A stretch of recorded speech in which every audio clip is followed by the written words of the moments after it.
Good morning and welcome to our webinar this morning. Thank you for joining us. My name is Teresa Anderson and I am the Executive Director of CBRT, the Business Roundtable.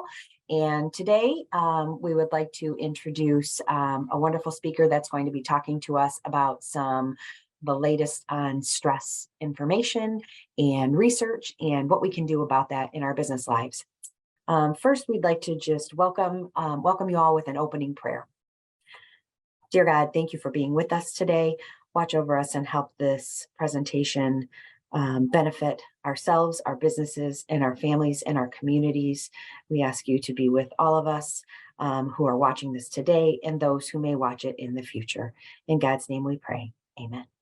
So now I'd like to introduce our speaker, Tracy Brower, PhD, MM, MCRW, and the author of The Secrets to Happiness at Work and Bring Work to Life.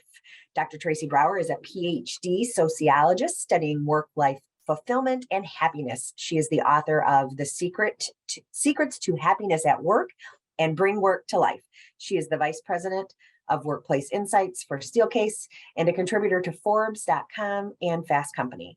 Her work has been translated into 18 languages, and you can find her at tracybrower.com, LinkedIn, or any of the usual social channels. And now we have Dr. Tracy Brower. Well, thank you so much for the intro. I'm really appreciate being with you all, and I'm looking forward to our discussion. I think this is such a critical topic today in terms of thinking about well-being at all levels of the organization and really thinking about new perspectives, especially for leaders. The amount of emotional labor that leaders are doing today is really quite significant. And so it sets us up for things like burnout and sets the need for self-care to a much greater extent than ever before. So let's talk about that. They say whatever you choose to study, make sure you like it. And I have to say there's so much evidence for well-being and happiness being a really critical part of the experience that we create for others, but also for ourselves. And that's what we really want to focus on today, is the experience we're creating for leaders. So first of all, the bad news, let's go down before we come back up potentially. It is a really stressed out world. 40% of people say they're stressed. 46% of people are depressed. But listen to this, they're also scared about the future, about the ambiguity that's facing us. People say they are demotivated, and they say they're burned out, or they feel unappreciated, or they feel unsatisfied with their work. And a lot of times, you know how this is kind of a chicken and egg discussion. People may be feeling really stressed, and then they're not able to really get as much happiness or satisfaction from their work. Their demands may increase for the support that they need, and we all may not be able to provide the level of support that we used to provide. And that is relevant for leaders as well as individual contributors and team members. So these stats are important for us to understand. I always like to say that if we're going to go on a hike, we want to understand the terrain, we want to understand the altitude, we want to understand the weather. You know, if it was torrential rain yesterday, we want to have different footwear than if it was really dry yesterday. And depending on the heat of the sun, we want to be planning for how we're dressed and how much water we're carrying. And so this idea of understanding where we are is an important starting point for the journey that we need to take together. The other thing that I think is so important is really understanding emotional labor. So we all know how to do our labor, right? The tasks that we need to accomplish, the results that we need to drive, the way that we need to support people. But there's a lot of emotional labor with leadership, and that has increased over time. And I think it's worth talking about what we are facing as leaders. The external environment has become incredibly polarized, and that puts so much more pressure on leaders. The other really interesting dynamic that's happening is that there's so much information coming at people all the time that they're increasingly turning to companies and turning to leaders. They're increasingly trusting companies for the real story more than maybe some other sources. And they're looking to leaders as quote unquote the single source of truth. So, oh my gosh, I saw something in the news, or I saw something about the global environment and I'm worried about it. Now I turn to my leader and say, what does this mean for our company? What does this mean for our department? What does this mean for my role? And those things put additional pressure on leaders.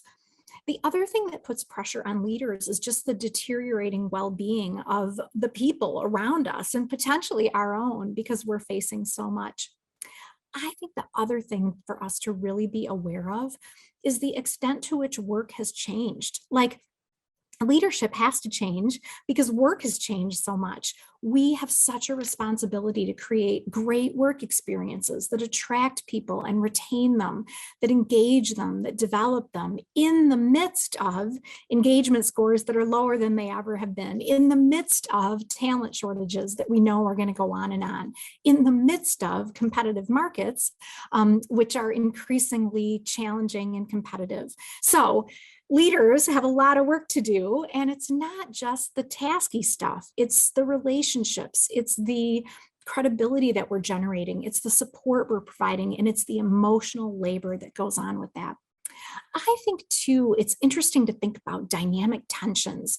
I like this concept of dynamic tension because it's not something you resolve. It's something where both ends of the spectrum continue to exist over time. So we have to drive business results, and we have to have great results for people as well. We have to be authentic and present and real with people, and we have to maintain professionalism and not go past the boundary of TMI, right? And we have to implement, but we also want to make sure that we have the right influence and that we're influencing in all the right places at the same time we're implementing and executing. And those dynamic tensions also set up a level of engagement, a level of demand, and a level of emotional labor that leaders are facing. So it's an exciting day. No pressure. It's lots of pressure, but it's also an exciting day because we have a wonderful opportunity as leaders. So here's a question for you. To what extent do you feel stress in the average work week? And this is just a reflection question. Just give it some reflection for yourself. Is it a high? Is it a medium? Is it a low? One of the things that's so true about stress is that it can ebb and flow so significantly, even between days or minutes or hours within a day or within a week. It can ebb and flow based on kind of the seasons of your life. It can ebb and flow based on, oh my gosh, what's going on? You might wake up in the morning and feel on top of the world, and then, oh, you get that really, really hard email or that issue that comes up or that problem you need to solve. So it's just good to check in on your own stress level. And you know this better than anybody. Our own understanding of our stress levels helps us to manage the way that we might spill over to others, the way that we might have an effect on others. So just reflect on what your stress level is in an average work week. And let's continue talking about stress for just a second. We toss around the topic of burnout, and we see that in the popular press. But I also think it's helpful to be specific about what we mean by burnout. Typically, when we or others feel burnout, it means we feel trapped, like we're not sure where we're going next. And one of the things we can do as leaders for others and for ourselves is be really clear about the path forward. Sometimes a succession plan, sometimes being able to see that next role or that next opportunity or that next problem or that next challenge we might constructively solve helps us to feel less trapped. Another thing that tends to happen with burnout is we become cynical, like, oh, it's just hard to see the upside on anything. And everything tends to look bad, and we tend to have tunnel vision. And that is part of what stress does as well. It's harder to be satisfied because we're feeling more cynical over time. And the other thing about burnout is people tend to feel ineffective, like, oh, no matter what I do, I'm not doing it right. No matter what I do, I don't feel like I have the skills. I've got this mountain to climb, and I don't have the gear, and I don't have the endurance, and I don't have the capabilities. And so one of the things we can do for ourselves and for others is to remind ourselves of our capabilities, to continually look to develop those in ourselves and others, to remind ourselves about all that we've learned and all that we've done so far, and how that is evidence that we can go on from here. The other thing to know is that when people are feeling burned out, it's extraordinarily correlated with depression. Like there's some new research that depression and burnout may not be such different entities anyway. There's a real significant factor there. And energy levels are affected. You just kind of feel tired. You don't want to get off the couch. You don't want to go through the next challenge. And that can be a vicious circle. So when we can stay really engaged, when we can think about the next step, when we can remind ourselves about all that we're capable of, those are really pragmatic solutions in terms of addressing burnout. Here's something else. If we look at the number of people who are stressed and burned out, it's really high. When we look at the number of people who say, oh my gosh, I got so much I'm facing, I can't handle it, the number is really high. And what we have to remember is that stress isn't all bad.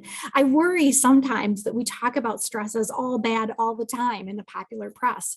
And actually, it's really normal in the human condition for us to face tough challenges, for us to see the saber-toothed tiger running toward us and have to, run away from it now and then. And there is a beautiful concept of eustress. Eustress is the Goldilocks principle of stress. It's the parabola curve, which is the one you see. It's kind of the lowercase n shape. When we don't have enough stress, that can actually be demotivating. Like, oh, I don't have a reason to get up off the couch or do the next big thing. On the other hand, if we have too much stress, that can also be really debilitating. But there is a just right amount of stress at the top of that lowercase n curve where we feel challenged. We feel stimulated by the challenge. We want to roll up our sleeves. We have enough that keeps us interested and engaged. And so we can think about that for our staff. We can think about that for ourselves. How do we think about that next thing that we want to do? How do we keep ourselves challenged? How do we look for the next thing that we want to learn? And how do we create those conditions for others as well? So just some ideas about stress and how I think we have the opportunity to normalize stress, actually. Like it's okay that we have some, and we need to build our skills in getting through things. And so we'll talk a little bit more about that. Inspiration usually comes during the work rather than before it. Our daughter says, and I love this, even a bad workout is a good workout. Like we may not feel like getting off the couch to do lots of different things, but once we do, then we may have more motivation. So we can absolutely face stress and feel good about the process that we will go through as we embark on it. Here's something to know. As we think about our own stress, there is a very significant spillover factor, and this is for better or for worse.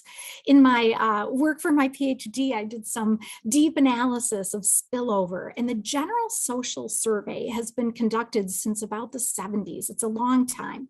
And we've been asking people for a really long time, to what extent does your work spill over into home, and to what extent does home spill over into work? This is not a new question we've been asking ourselves, interestingly enough. And there are very significant majorities of people who say, I have spillover from work to home, I've got spillover from home to work. That can be both good and bad. When you feel great about the work that you're doing, you tend to bring that home. But a lot of people don't realize the opposite is also true. When you feel great about what's going on outside of work, you tend to perceive greater happiness, joy, satisfaction inside of work as well. So we can think about managing stress. We can think about fostering well-being in the big picture, not just in terms of how we create the conditions for great work, but how we also create the conditions for all the things we enjoy doing outside of work. So maybe I go do volunteer work. Maybe I go tutor kids at school. Maybe I volunteer in my church community. Maybe I volunteer in building homes for people or cleaning up trash, you name it, whatever gets you excited. Those things will be really positive for your well-being overall. The other thing to know is that there is a spillover effect in terms of engagement and productivity. And this has been demonstrated through peer evaluated research that's been published in major journals. When we're working side by side with people who are engaged and productive, that tends to spill over to us.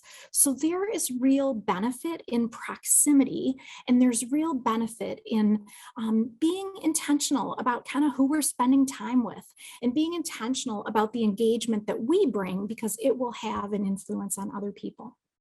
here's something else about stress management and about well-being, and that is the concept of dimensionality. I love this.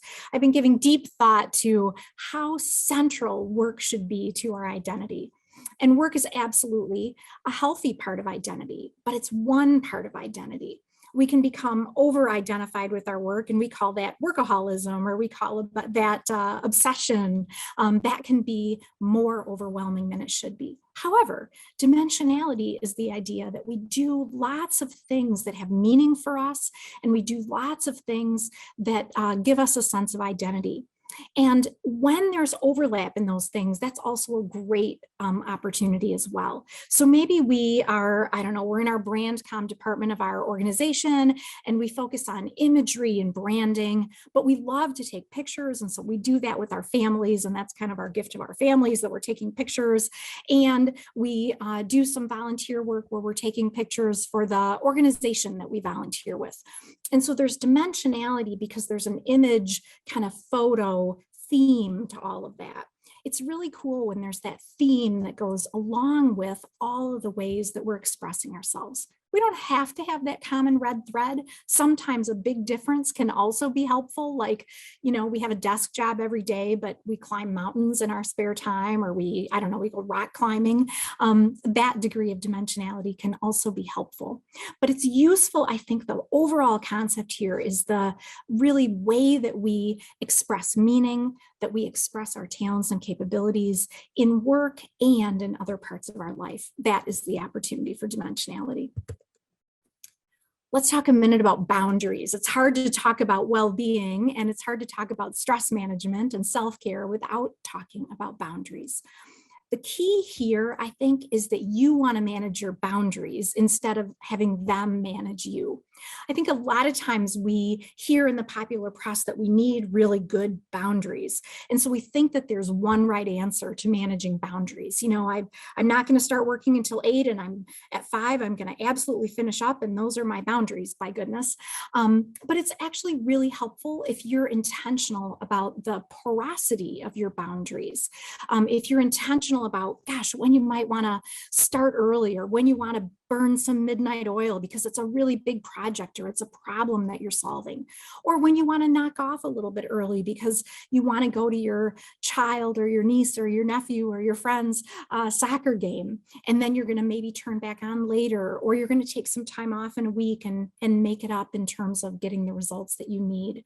When you are in charge of your own boundaries and when you're intentionally managing where you want those to occur, that's a very big deal.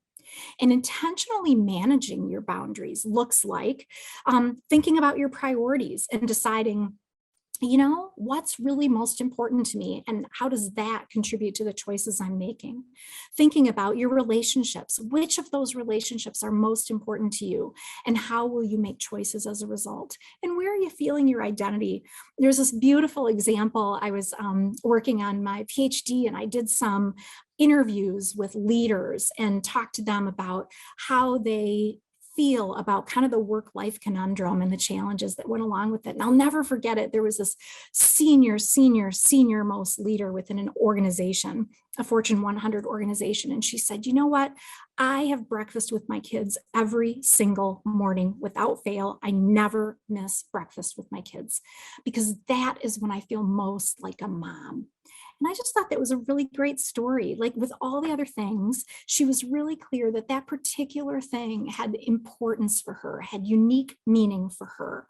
And so your unique meaning and identity may come from other places, but it's really helpful to be intentional about understanding your priorities, your relationships, and your identity as you think about those boundaries.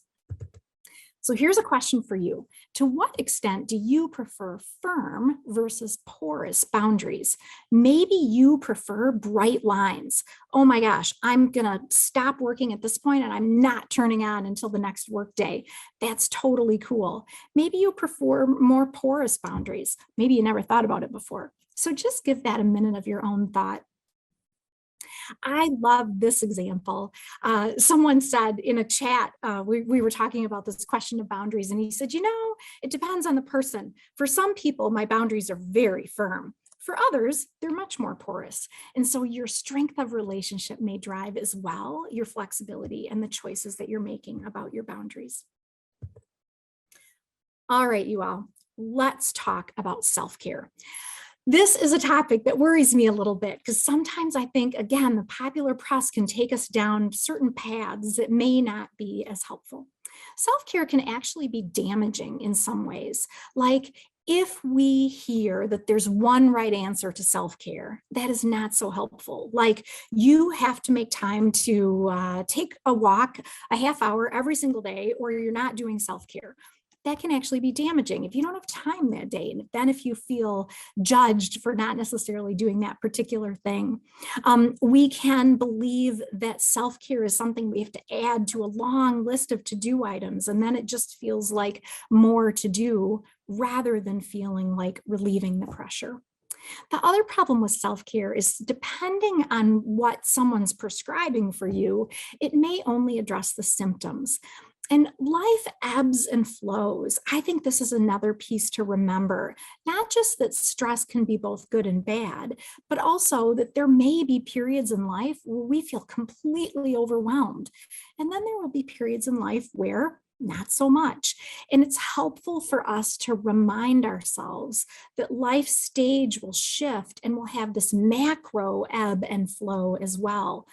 So you may have periods of life when you are threading the needle. You are running as fast as you can. You get up in the morning and you run all day, and then you fall into bed at night before you do it all again. Sometimes that will be the case. And we need to give ourselves permission to have periods that are really busy and really full. I had a friend who used to talk about, I'm not going to talk about being busy. I'm not going to describe myself as busy anymore. I'm going to talk about how full my life is. And that reframing can make a difference as well. This is the concept of linguistic determinism. How we talk about things shapes how we think about them and therefore shapes our reaction to them. So sometimes life will be overly full, especially full, brilliantly full, overwhelmingly full. And other times we will have more time as well. So self-care is partly about managing those ebbs and flows, and it is about you defining self-care for yourself in a way that works best. Bath bombs won't cure burnout. So this is not about like, make sure you take a bath once a week with lovely candles and your glass of wine or iced tea, whatever you prefer. That is not necessarily the answer to curing burnout or to self-care. Let's talk about what is. So one of the things that I think is really interesting is what are the considerations for self-care as we think about creating well-being, as we think about flourishing and fostering well-being. One of the things we always hear is that we should slow down. Self-care is always about slowing down, and that may be true for you. You can also give yourself permission to speed up. Sometimes we want to do more. Sometimes we feel stimulated by the more in our life. Sometimes you're busy doing lots of things, but there's that new opportunity that comes up and you think, I would love to do that. Give yourself permission to speed up. You may very well need to slow down from a self-care perspective, but speeding up may also be a really good solution. So be intentional about making that choice and be intentional about the activities that you choose to engage in. Here's another one that I think is especially interesting in terms of self-care, and that's time alone versus time with others. The self-care narrative tends to tell us that self-care is always about being alone. Get away from your people, be alone, have time apart. And that may absolutely be true for you. And if it is, that's terrific. And go for it and go with your bad self on that. And if you're a person who really, really gets energy that feels more fulfilled when you're with others, give yourself permission to do that. And I think we can also be selective here about the others in a really constructive way. So there's a wonderful poll that was done nationwide with about 40,000 people, so a really large sample size. And lots of people were reassessing their priorities as a result of all that we've been through over the last couple of years. Lots of people, 57% said, you know what, my network is smaller. 31% of people said, I feel like I have a better sense of who I can actually count on. And 48% of people said that they called their friends, not just their list of friends on Facebook or their list of connections on LinkedIn, but literally who they were spending time with. In a really appropriate and constructive way, they said to themselves, who are the people who energize me? Who are the people who need my support? Who are the people that I really want to spend time with? And so this idea of really being selective about whether we're alone, whether we're with others, with whom we're spending time, is a great way to think about self-care. Be with your people when you want to, be selective about your people, and support others. Here's something else. When we are supporting others, that is significantly correlated with happiness and well-being. We absolutely need support ourselves as well, and we need to be able to ask for it. And when we're giving, that is also correlated with happiness, joy, and a sense of well-being. So here's a question for you. To what extent have your circles of friends changed over time? They've become smaller, they've pretty much stayed the same, or maybe they've become bigger. So just give that a minute of thought and think about who are those people that you value most and who value your support as well. The future isn't something we enter, it is something we create. I think this is a really big takeaway as well. We are empowered to create our well-being. We are empowered to create the conditions for our well-being. There are lots and lots of things that we can't control, but there's a lot that we absolutely can control in terms of how we spend our time, the people that we're with, how we frame and think about challenges that are in front of us. So let's talk some more about that. All right, more considerations for self-care.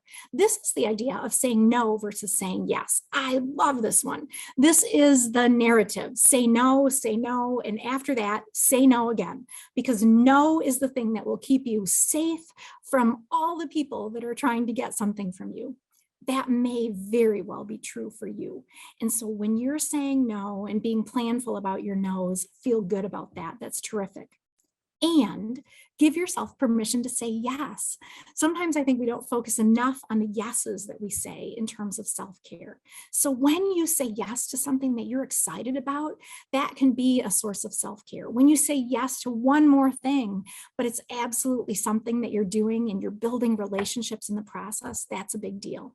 Here's something else. Your perception of time is expanded when you're doing things that you love to do. So if you don't have time on your plate in a kind of logical way, thinking about, I don't know, going and working in the community garden, but you love to do it and it energizes you and you love the people that you're side by side weeding the garden with, that investment of time will actually pay you back in terms of your perception of time overall.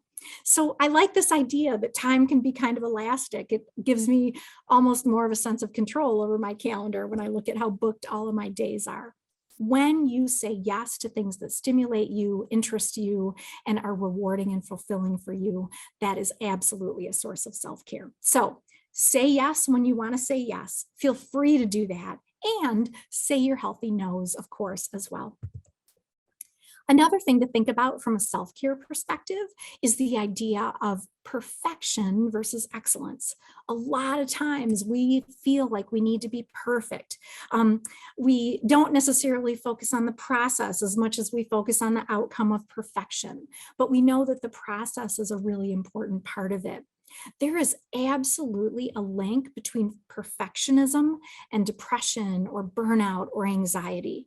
And so one of the things we can do is be really planful about what we're trying to do well and be satisfied with excellence when that's appropriate.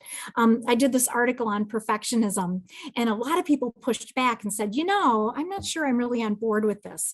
I am an engineer at an organization that does infrastructure and I'm designing bridges. I'm pretty sure you want me to do that perfectly, because if you're driving over the bridge I designed, you do not want me to not be worried about perfection. And I said, yes, please continue with perfection in terms of the infrastructure. However, we can also think about what are the elements of our work that are good enough, like nobody will know the difference if we don't absolutely try to do it perfectly. Pilots don't fly actively for every flight, the whole flight through. They're usually very, very active on takeoff and landing, and then often they'll go on autopilot in the mid part of the journey. We can think about that for ourselves as well. The other thing about perfectionism is that that can be different than seeking to be perfect.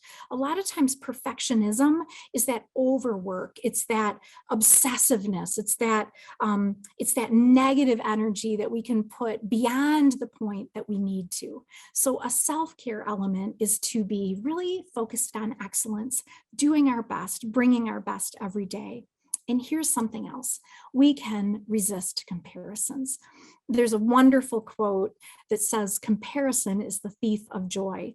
And a lot of times we judge ourselves more harshly than we should because we're comparing and comparing and comparing with social media. So when we resist comparison, it's actually really, really healthy in terms of the extent to which we feel like we're doing a great job and the extent to which we can feel good about that and know that we're making our best contribution.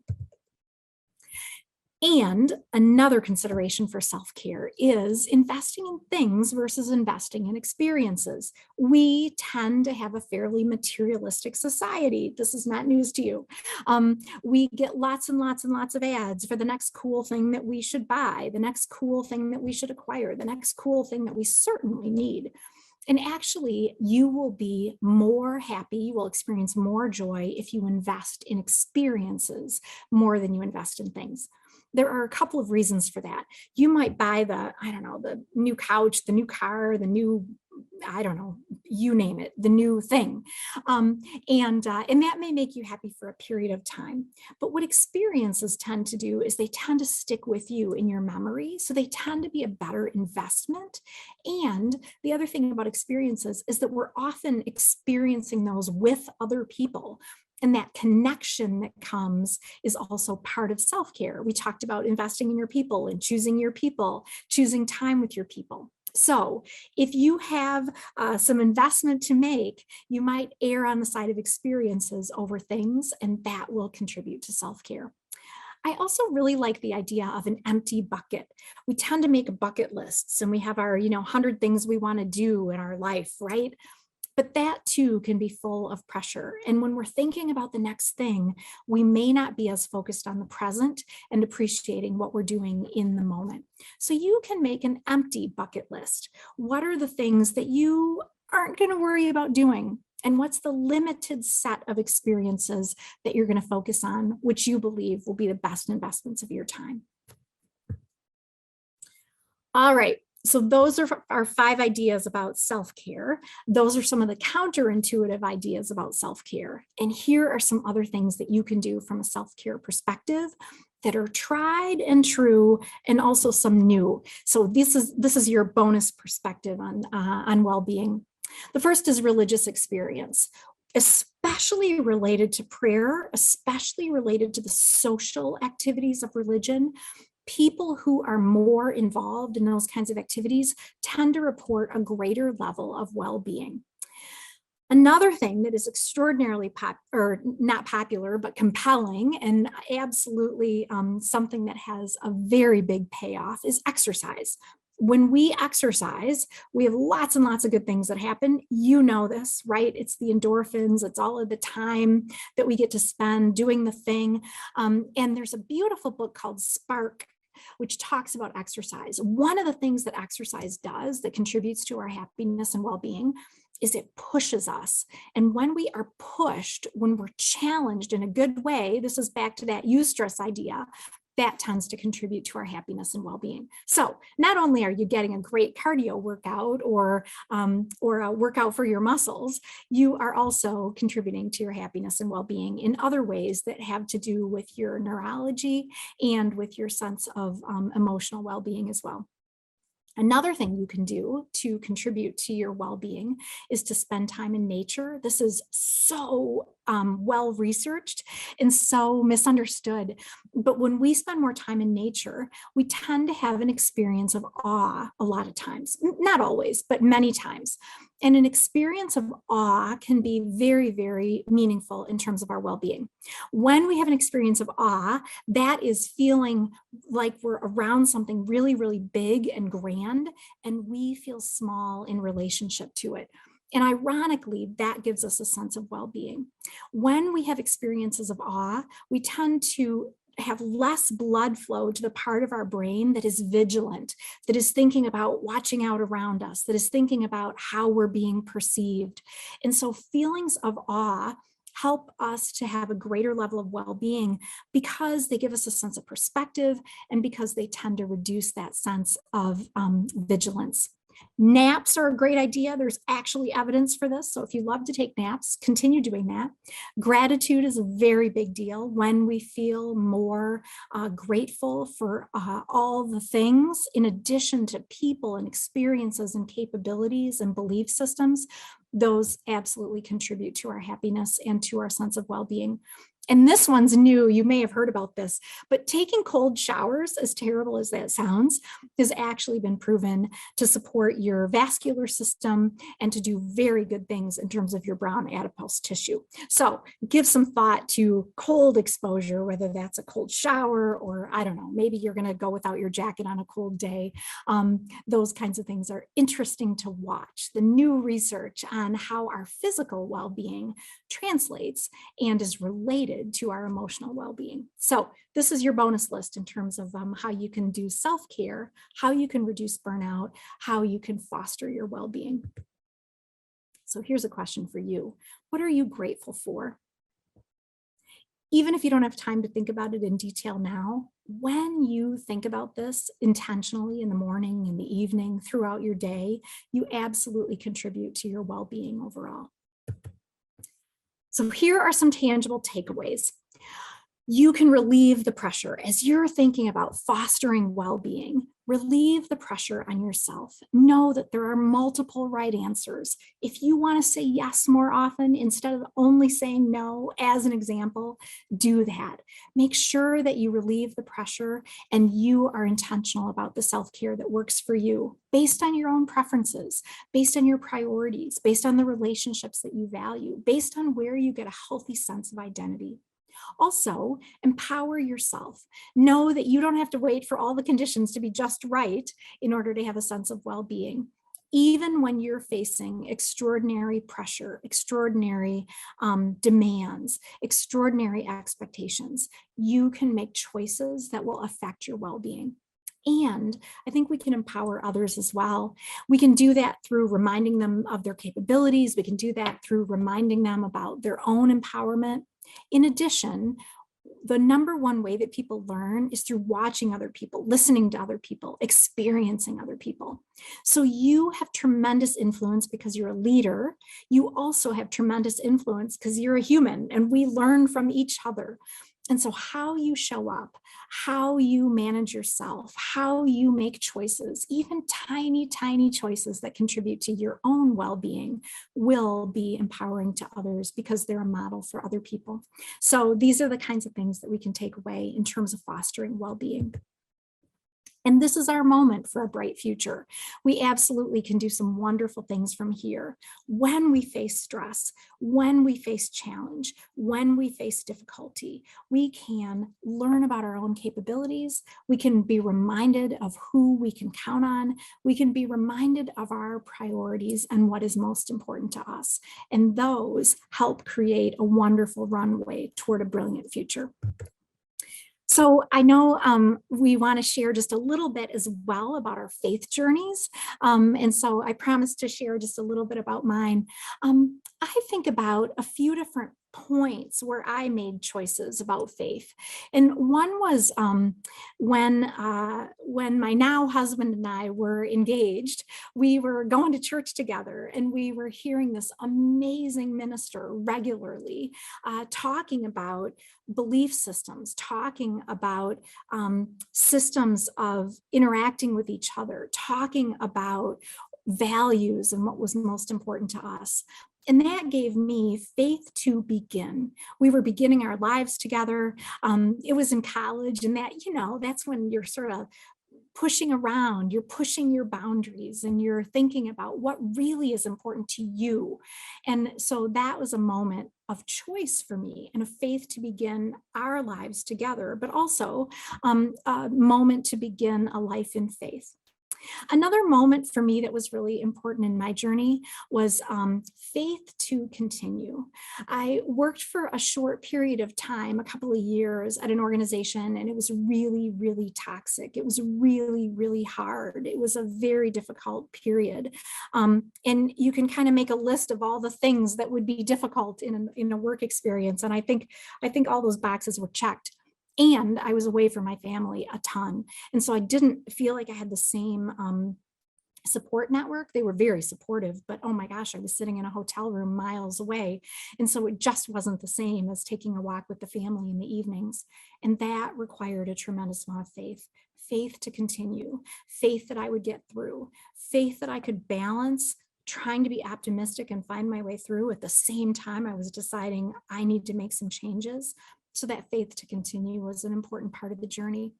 And I think we're in the middle right now of faith to renew. I'm thinking about it. We're newly empty nesters and we miss our kids, and our lives are really, really shifting.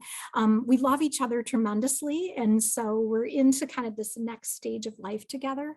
But I see faith at this transition as well.